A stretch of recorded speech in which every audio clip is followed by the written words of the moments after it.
Halo teman-teman, welcome back my channel YouTube. Kembali lagi bersama aku Kiflo. Oke teman-teman, terima kasih kalian udah sampai di part 6 ini. Dan terima kasih juga yang udah pantengin dari part 1 sampai part 5. Dan aku juga mau saranin dari kalian yang lihat part 6 ini, biar memang betul-betul relate ya kan. Ceritanya kalian harus membaca dari part 1, 2, 3, 4, 5. Karena banyak cerita-cerita seru di sana, banyak kejadian-kejadian aneh. Oke teman-teman, aku ingatin sekali lagi bahwa cerita ini berdasarkan kisah nyata. Dan kita langsung aja masuk ke part 6. Part 6, Reka Rupa Terlupakan.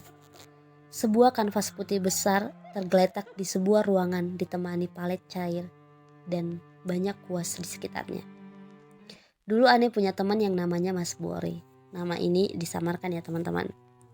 Doi sekarang udah jadi artis ternama baik di luar maupun di dalam negeri.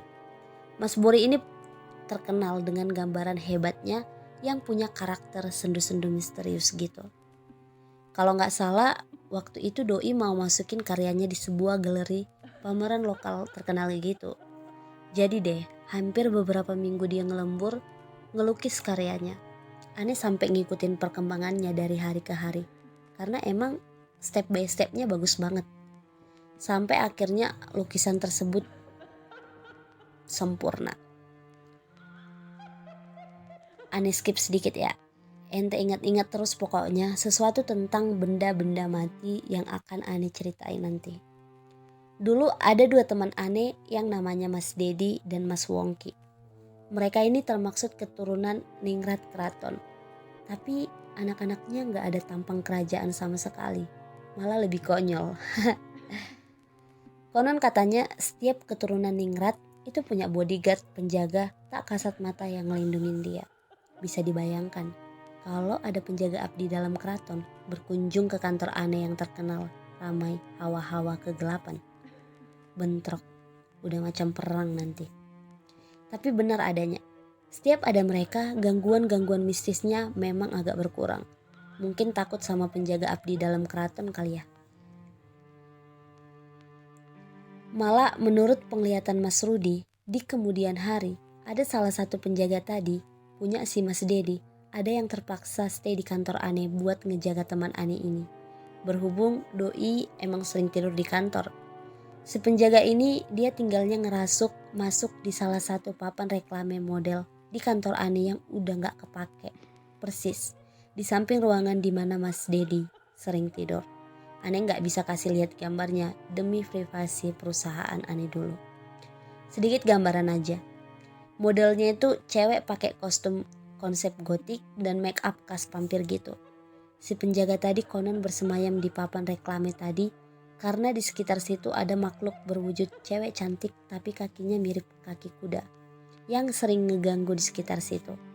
Biasanya yang diganggu itu yang ditaksir sama dia aja. Bahkan ada yang sampai diikuti sampai ke rumah. Di lain cerita nanti bakal Ane bahas. Untung Ane pribadi belum pernah dikasih lihat. Berarti popularitas Ane di mata mereka masih kurang eksis kali ya. Menurut teman Ane yang pernah ngelihat langsung, si penjaga tadi kadang sering meloncat keluar menjadi sosok nyata mirip model tapi mondar-mandir di sekitaran lorong. Dia kira waktu itu mungkin anak-anak lagi foto pada ngerjain sesi. Gak taunya setelah dia model tadi itu model yang ada di papan reklame yang proyeknya udah kelar bertahun-tahun yang lalu. Ente bayangin sendiri dah, ngelihat wujud yang mirip manusia tapi sebenarnya bukan manusia. Dan Doi kerjaannya mondar-mandir malam hari dengan kostum dan makeup kayak gitu. Setelah ada modus baru, makhluk tak kasat mata bersemayam di benda mati, rupanya penghuni di tempat ini gak mau kalah saing. Masih inget kan sama lukisan Mas Bori tadi? Bedanya mereka gak muncul dengan sosok karakter di lukisan tadi. Cuma terkadang ada yang ngelihat lukisan itu bisa berubah ekspresi sendiri. Kemanapun kita jalan, kayaknya mata dari karakter itu terus natap ngikutin kita. Pernah juga ada yang ngelihat si cewek di lukisan ini ketawa, nangis, melotot, dan lain-lain. Ane di sini gak ada maksud menjatuhkan karya orang lain, dan Ane harap penasaran kalian masih dalam tahap wajar.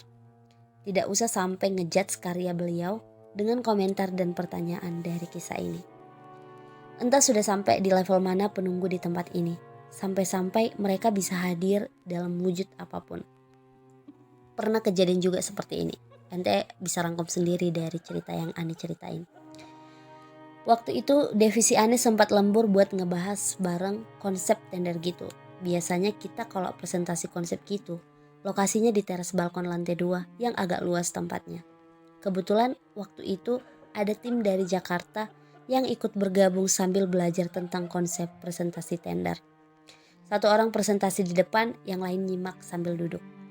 Tiba saatnya waktu Mas Umar presentasi di depan, ada suara langkah orang naik turun tangga. Sekali dua kali gak apa-apa lah ya. Tapi ini hampir 10 menitan sendiri. Sampai akhirnya Mas Umar ngumpat, "Yok, misal mau naik aja. Gak usah sok heboh naik turun tangga." Si Yoga ini emang terkenal selo orangnya. Suka ngikutin tim mana aja buat ngajakin bercanda. Soalnya bingung, gak ada kerjaan. Gak ada jawaban dan suara masih ada. Jengkel. Akhirnya Mas Umar ini ngelempar pulpen ke bawah sambil nengok. Siapa sebenarnya yang ngeganggu presentasi kita? Pas dilihat ternyata gak ada orang. Dan suara langkah kaki tersebut masih ada. Kita-kita yang lagi duduk dipanggil buat ikut ngelihat kejadian ini. Emang benar kan? Suara langkah kakinya itu masih ada. Tepat di hadapan kami. Kayak lari, cepat naik, lompat, lari lagi. Kita sih udah biasa. Sambil cekikian ngelirik anak Jakarta. Kalau cuma diganggu gitu asal gak dikasih lihat aja. Yang melongo itu anak-anak Jakarta yang baru pertama kali datang ke kantor ini udah disuguhi pemandangan kayak begitu.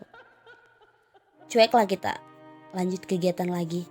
Toh emang mereka gak ngeganggu banget waktu itu. Sampai tengah malam kalau gak salah waktu itu presentasinya. Memaksa tubuh ini untuk beristirahat di kantor lagi. Akhirnya pasang formasi. Buat tidur di lantai 2, semua yang luas berhubung rakyatnya juga banyak. Sebelum tidur tidak lupa sarapan film horor Thailand dulu biar makin serem. Malam itu tidak ada kejadian yang berarti karena kami tidur dengan nyenyak sampai pagi. Suara alarm yang paling bikin jengkel itu adalah ketika ente bangun karena suara obrolan orang lain. Bukan karena suara alarm HP yang udah disetting waktunya. Dengan kondisi masih krip-krip, kita udah ngantre panjang di kamar mandi. Bukan karena mules atau apa. Tapi di waktu kita tidur, kita semua ngalamin mimpi yang sama dengan runtutan yang sama pula. Berbagi obrolan dan coba menyatukan cerita. Ternyata mimpi kita semua waktu itu, kita lagi berhubungan sama cewek cantik. Yang selanjutnya disebut Noni Belanda lantai 2. Bersosok sempurna, tapi anehnya gak ada satupun dari kita yang bisa inget mukanya. Mungkin untuk seterusnya tidur di lantai 2 adalah favorit place to sleep kalau gini terus ya. Untuk memastikan keabsahan cerita, seperti biasa tanya Mas Rudi menjadi opsi kami. Dan memang benar adanya. Kalau malam itu kita semua sedang disetubuhi sama noni-noni tadi. Beliau mewanti-wanti untuk jangan terlalu sering dan sebisa mungkin mengantisipasi hubungan dua alam karena efeknya bisa bahaya. Mendengar itu, kita semua udah gak bisa nantang lagi dan langsung merinding. Bisa jadi kalau mereka suka sama kita nanti dan menuntut lebih, bisa jadi juga kalau kita diajak ke alam mereka. Sambil sesekali kita nengok ke arah tangga berharap Noni tadi gak ikut mendengarkan obrolan kita ini. Dan supaya dia tidak punya niat jahat ke salah satu dari kita. Setan mengajak mereka bersetubuh. Apakah kalian punya pengalaman yang seperti ini? Kalian boleh komen di bawah. Oke teman-teman, mungkin ini aja untuk part 6-nya. Terima kasih buat kalian yang sudah mendengarkan. Jangan lupa like, komen, dan kalian subscribe bagi yang pendatang supaya ketika aku upload video-video terbaru kalian boleh lihat dan video-video yang udah aku buat. Oke teman-teman, see you next time.